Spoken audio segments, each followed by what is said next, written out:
John Kaye. Thank you, Mr. President. Mr. President, with a great degree of pride and joy, I rise to support this legislation.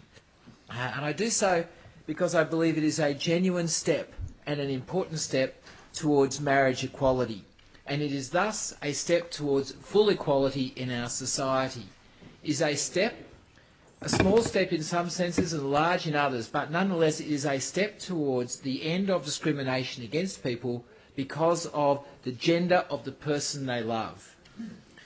This is not just about protecting and enhancing the quality of life of same-sex attracted couples. It is about the moral strength of our society. It is about whether we can get up in the morning and look ourselves in the mirror and say, we are a fully tolerant society, we are a society that fully engages with diversity, we are a society that does not discriminate against people because of the gender of the person that they choose to love. It is about the underlying strength of a society that is diverse, the underlying strength and capacity of that society to work cooperatively together and to benefit from our diversity, not to excoriate our diversity and not to try and bury our diversity. This legislation is not perfect, and other speakers, the Honourable Niall Blair, pointed that out, and I agree with that part of his analysis. I don't agree with his conclusion, but I agree with that part of his analysis. But the reality for the working party, the cross-party working group that brought this legislation to the chamber, the reality is that what can be done here is constrained by the Constitution on one hand and by a federal parliament that remains paralysed by the intimidation of a few conservative religious leaders who have been able to put forward a case that has stopped the move towards gender equality, same-sex equality, in marriage in the federal legislation. The problem that we confront here is what can we do about this? As a chamber of people who represent a state of 7.2 million people, do we throw our hands up in horror and say the Constitution is difficult, the federal parliament lacks the courage collectively to resolve this problem? Or do we do something? And that is what the cross-party working group grappled with, and they came forward with legislation that is imperfect, but it is an important step forward, and I offer my personal congratulations to those members of the cross-party working group. But I actually offer a much bigger congratulations to the community members who have got us to this stage. I want to pay particular tribute to a very close friend of mine and a political colleague of mine, a gentleman by the name of Ray Goodless, who was recently the Deputy Mayor of Wagga. And Ray is a rural and regional New South Wales resident who is out and proud about being out and never hid from his constituency that he was a gay man. And one of my finest moments in politics, and I must say I've had many of them, was sitting in the offices of the Leeton Irrigator with Ray on a road trip during the 2004 election. And bear in mind, that's 9 years ago, when this debate was far less mature than it was now.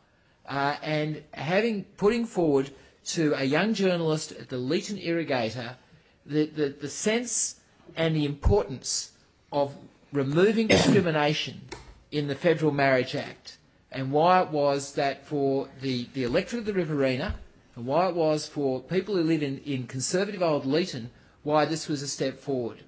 It was an act of great political courage by Ray, although I don't know that he knows that. I think Ray just believes in doing the right thing. But it was a lesson for me about why it is that wherever you go, whenever you're challenged on the issue, as a politician, whether you're straight or gay, whether you're bisexual or intersex, whether you're transgender, you stand up and you say what you need to say, and that is that discrimination is completely and totally intolerable. It is the courage, conviction and pride of those people who have stood up and said they will not tolerate being treated as second-class citizens. And it is the courage, conviction and pride of their friends and of other members of the community who will not tolerate discrimination against any member of our community that has got us here today, and I pay ultimate tribute to them. As I said, this bill falls short of the ideal of removing all discrimination. It creates a separate institution called same-sex marriage to avoid conflict with the Howard Amendment that marriage is between a man and a woman to the exclusion of all others. I suspect the people who drafted that didn't have a very strong grip on the reality of even heterosexual marriage, but nonetheless that's what the law says. So I must say, Mr. President, on that happy day when the Federal Parliament finds its inner strength and stands up and says we will repeal the Howard Amendment and instead we will replace it with a non-discriminatory Marriage Act, until and unless that day comes, this is the legislation we need. But on that happy day, I will join with other members repealing this legislation because it will be no longer necessary. And while I am a firm supporter of this legislation, like Premier Barry O'Farrell, I believe we should have federal legislation. Unlike Premier Barry O'Farrell, I do not use that as an excuse for not voting for this legislation. We should, as representatives of a modern state, a diverse state of 7.2 million people, we should send a clear message to our constituents.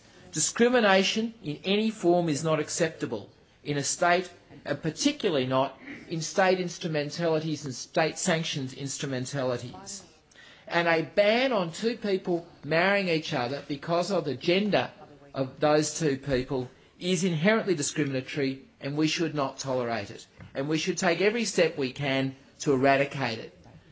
Mr. President, allow me a moment of self-indulgence to go back to John Rawls, my favourite moral philosopher, a man who wrote what I think is the most important book in moral philosophy, A Theory of Justice.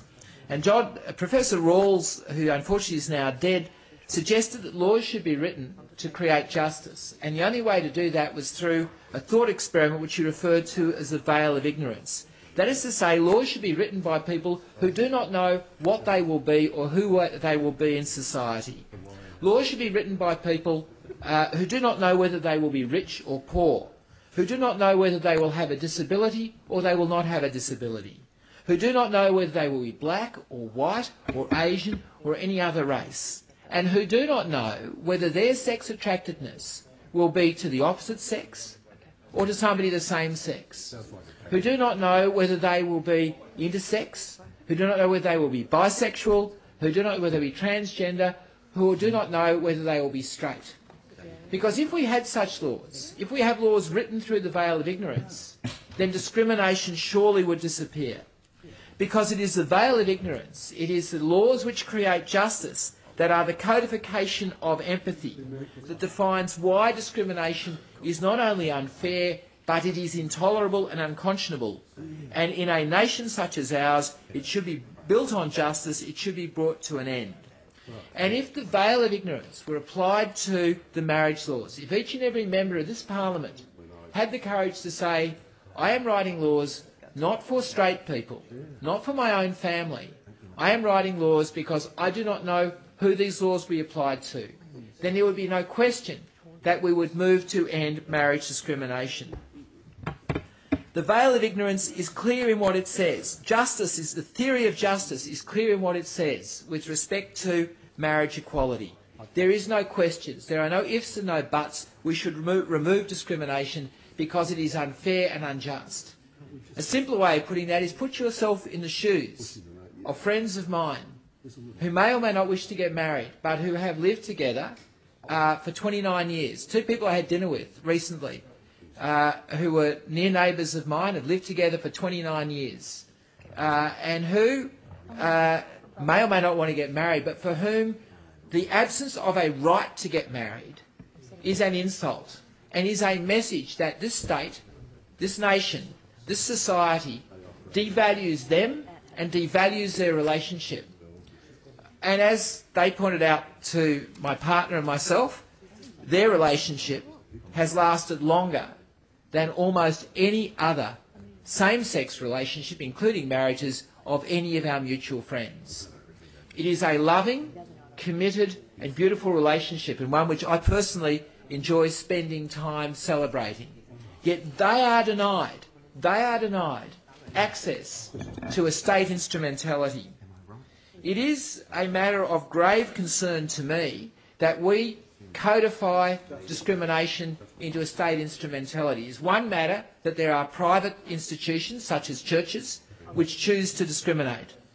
But it is another matter when the state itself discriminates, and it is a serious matter, and a serious matter that requires urgent action. It's a serious matter because the state is the collective will, the expression of the collective will of the people who live within it, of the community. And where a community has determined overwhelmingly it no longer tolerates discrimination, it no longer wishes to allow homophobia to be a state-based value, then we are defying the will of our constituents. We are defying the will of our community by allowing this to continue. There are two solutions. The first solution is full legal equality. And that means that everybody, we provide access to every individual, every couple who wish to have the same state sanction of their relationship that occurs between, that is now available to opposite sex couples. We provide exactly the same access. And we recognise that if two people love each other and wish to make a public expression of that love and wish the state sanctioning of that love, then we should not ask and we should not judge what the genders are of those individuals. If we provide it to two people, to any two people, we should provide it to all sets of two people. But there is a second way of dealing with this problem, and it comes from this debate, and it comes specifically from the positions taken by a number of the churches in their zealous guarding of their right to determine who should get married and who should not get married. And at that point, if that view prevails, then there are real questions as to whether the state should continue to be involved in the issue of marriage. People have got up in this chamber and have asserted that marriage is an ancient institution. Well, that's actually incorrect. Marriage, as defined by law, is not an ancient institution at all. In fact, the first Marriage Act was called the Clandestine Marriage Act in England, in the English-speaking world, was the Clandestine Marriage Act of 1753. Popularly known as Lord Hardwicke's Act, an epiphanous name if I ever heard one for somebody who wrote a marriage act. Lord Hardwicke's Act, which was the beginning of state involvement in marriage. So the first marriage was in 1753. The Clandestine Marriage Act restricted marriage, as was the want of post-Stuart England, restricted marriage to the Church of England, and others who wished to get married had to actually pretend they were members of the Church of England. That matter was fixed against, I must say, massive Whig opposition, fixed by the Tories in 1836 under what became known as the Marriage Act. In fact, the first Marriage Act without the word clandestine in front of it, and it created the non-religious civil marriage ceremonies in registry offices. So, in fact, marriage as we know it is not ancient. It dates to 1836. The institution, the religious institution of marriage, is ancient. The state-sanctioned institution of marriage is relatively new. And in fact, we ran a perfectly successful society without the state-sanctioned institution of marriage. And in fact, if we cannot resolve the conflict between the religious sacrament of marriage, which some religions assert should only be between a man and a woman, and the state-sanctioned partnership relationship, then we should separate the two permanently. Privatised marriage. And we should. I thank the Honourable Peter Phelps for his interjection, and this will be the one and only time this chamber will ever hear me insert the word privatisation without a pejorative adjective before it. Because if we cannot resolve this, and the churches should understand this, those churches, not all churches, those churches that are arguing against this are effectively saying, this is our religious sacrament, don't mess with it. Fine, if it is a religious sacrament, then perhaps the state should have nothing to do with it. Perhaps the state should say, well, religious sacraments are beyond our capacity to regulate. We will, as we do here in New South Wales, have a partnership agreement, partnership arrangements that provide all of the legal protections of marriage. Perhaps that's what the state should do, and then marriage should be a matter for religions to determine what they want to do with it. the reality, we don't have that already, Reverend Nile. We do not have that already, because what we have, we would not be debating this if we did not have that. We'd be debating a completely separate issue. And in fact, I go to the letter that I received this morning from Dr. Glenn N. Davies, the Archbishop, I believe he to be the Anglican Archbishop of Sydney, and he says marriage is an ancient institution, older than human government, and therefore ought to be held in great honour by any legislature. There's a non sequitur in there, by the way, so is slavery an ancient institution, and we certainly don't hold that in great honour. That therefore does not follow. But he goes on to say that marriage can never be equated, marriage between people of the same sex, quote, can never be equated to marriage because it lacks the constitutive element of procreation. So the Reverend Davies would presumably wish to bar people who are physically or emotionally incapable of procreating from marrying. What a disgraceful statement from Reverend Davies, from Dr. Davies. He is seeking to say, if you can't have children, we don't think you should be married. And he would therefore be pressuring the government to say, let us amend, well, it says it here in black and white, Reverend Nile, he would be pressuring the government to amend the Marriage Act, not just between a man and a woman, but between a fertile man and a fertile woman. Clearly an absurdity. His argument leads to an absurd conclusion.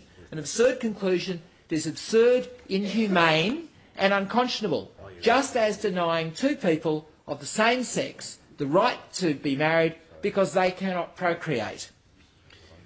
Mr. President, the Reverend Nile read onto the Hansard a letter from, I believe it was the Catholic Archdiocese of Sydney, presumably under the hand of Dr. Pell, and it suggested that somehow or other the legislation for same-sex marriage would indeed threaten the rights of Catholics. I find that an extraordinary proposition. As other speakers have said repeatedly throughout this debate, if you don't like it, don't do it. There is no compulsion in this legislation. There is no compulsion to marry somebody of the same sex. There is no compulsion in this legislation even for a Catholic clergyman, a priest or a brother, to marry two people of the same sex. I must say, I personally have difficulties with the provision in this legislation, provision 11, proposed section 11 of the legislation, which says ministers of religion not bound to solemnise same-sex marriages. The ultimate test here is how would we feel if we had a provision in the Marriage Act that said that ministers of religion were not bound to solemnise relationships or marriages between people of different races. We would not tolerate that. Why do we take same-sex attracted people and place them lowest on the agenda, beneath the ordinary rights that we extend to people, we should not do so. We should create equality, and we should create complete equality. I recognise the political imperatives of including Section 11, but as with all discrimination, all legalised discrimination, it should be something that we get rid of. Can I finish, Mr. President? Can I finish, Mr. President, by making this one observation? This Parliament, this nation, this neighbourhood, this community should never ever judge two people and the quality of their relationship, the validity of their relationship, by the equipment they use to express that relationship. It is fundamentally and profoundly wrong, and it leads to conclusions that are anti-democratic, anti-human and anti-justice to make such a judgment.